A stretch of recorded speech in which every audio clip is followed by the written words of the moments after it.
महाकाल की नगरी उज्जैन एक बार फिर से अपने भक्तों के स्वागत के लिए तैयार है। यहाँ महाकाल का भव्य मंदिर बनकर तैयार है। आइए हम आपको बताते हैं कि ऐसी क्या खास बात है जिसकी वजह से भक्त दूर दूर से उज्जैन नगरी में दौड़े चले आते हैं।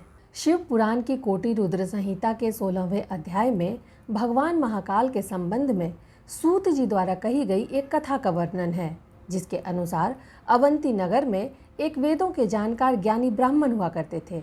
वो प्रतिदिन पार्थिव शिवलिंग बनाकर उनकी पूजा किया करते थे। उन्हीं दिनों रत्नमाल पर्वत पर दूषण नाम का एक राक्षस ब्रह्मा जी से वरदान प्राप्त कर धरती पर धार्मिक कार्यों को बाधित करना शुरू कर दिया। वह अवंती नगरी में भी आया और सभी ब्राह्मणों को धर्म कर्म छोड़ देने के लिए विवश करने लगा, लेकिन उसकी बात किसी ने नहीं मानी।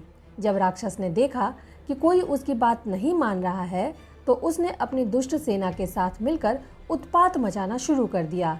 लोग त्राही त्राही करने लगे और भगवान शंकर के सामने अपनी रक्षा की गुहार लगाने लगे। उसी समय जिस स्थान पर ब्राह्मण पार्थिव शिवलिंग बनाकर पूजा किया करते थे, उसी जगह पर एक विशाल गड्ढा हो गया और भगवान शिव अपने विराट रूप में प्रकट हुए। भगवान शिव ने गगनभेदी हुंकार भरते हुए कहा कि मैं दुष्टों का संहारक महाकाल हूँ, और ये कहते हुए उन्होंने दूषण और उसकी सेना को भस्म कर दिया। महाकाल ने नगरवासियों की पूजा से प्रसन्न होकर वरदान मांगने को कहा। तब अवंतिका वासियों ने भगवान शिव से प्रार्थना की कि हे महाकाल, दुष्टों को दंडित करने वाले प्रभु, आप हमें इस संसार रूपी सागर से मुक्ति प्रदान कीजिए। जन कल्याण के लिए आप यहीं विराजिए और अपने दर्शन करने वाले मनुष्यों का उद्धार कीजिए। कहते हैं प्रार्थना से अभिभूत होकर भगवान शिव यहीं विराजित हो गए और पूरी अवंतिका नगरी शिवमय हो गई। मान्यता है कि उज्जैन आकाश और धरती के केंद्र बिंदु पर स्थित है। इसे पृथ्वी का नाभि केंद्र भी कहा जाता है। पृथ्वी के इस नाभि केंद्र में विराजते हैं भगवान भोलेनाथ। उज्जैन महाकाल देश के प्रमुख धार्मिक स्थलों में से एक है और हजारों सालों से इस तीर्थ स्थल की मान्यता है। इस शहर के अवंती से अवंतिका और फिर उज्जैनी से उज्जैन बनने की कथा भी बेहद गौरवशाली है। उज्जैनी का अर्थ है उत्कर्ष के साथ जयघोष करने वाली नगरी।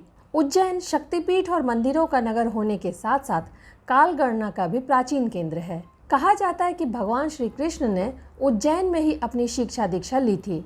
इस नगरी में ही गुरु संदीपनी ने उन्हें शिक्षा दी थी। उज्जैन राजा भ्रातृहरि की तपोभूमि भी है। यहीं पर उन्होंने भ्रातृहरि शतक की रचना की थी। अपने न्याय और कल्याण के लिए प्रसिद्ध राजा विक्रमादित्य उज्जैन के राजा हुआ करते थे। विक्रम संवत के प्रवर्तक राजा विक्रमादित्य ने यहीं से अपने सुराज के कारण यश और कीर्ति प्राप्त की थी। संस्कृत के महान कवि कालिदास ने अपनी रचनाओं का सृजन इसी उज्जैन की धरती पर किया था। उज्जैन में मां शिप्रा के आशीष और संतों के समागम के साथ प्रत्येक 12 साल में सिंहस्थ महाकुंभ का आयोजन किया जाता है। महाकालेश्वर पूरे देश में एकमात्र मंदिर है जिसके प्रांगण में 42 देवों के मंदिर हैं। जन कल्याणकारी, अकाल मृत्यु से त्राण दिलाने वाले महाकाल के नगर उज्जैन को मोक्षदायी नगरी भी कहा जाता है। महान प्राचीन नगरी उज्जैन में बाबा भोलेनाथ के आंगन को सजा संवार कर तैयार कर दिया गया है। आस्थावानों के लिए उज्जैन महाकाल की नगरी में बने इस पुण्य धाम को महाकाल का नाम दिया गया है। एक बार फिर से नगरी अपने नए रंग रूप में आस्थावानों को अपने आंगन में बुलाने के लिए तैयार है। तो कैसी लगी आपको ये रिपोर्ट? आप अपने कमेंट हमें लिखकर ज़रूर बताएं और देखते रहिए द भारत नाउ।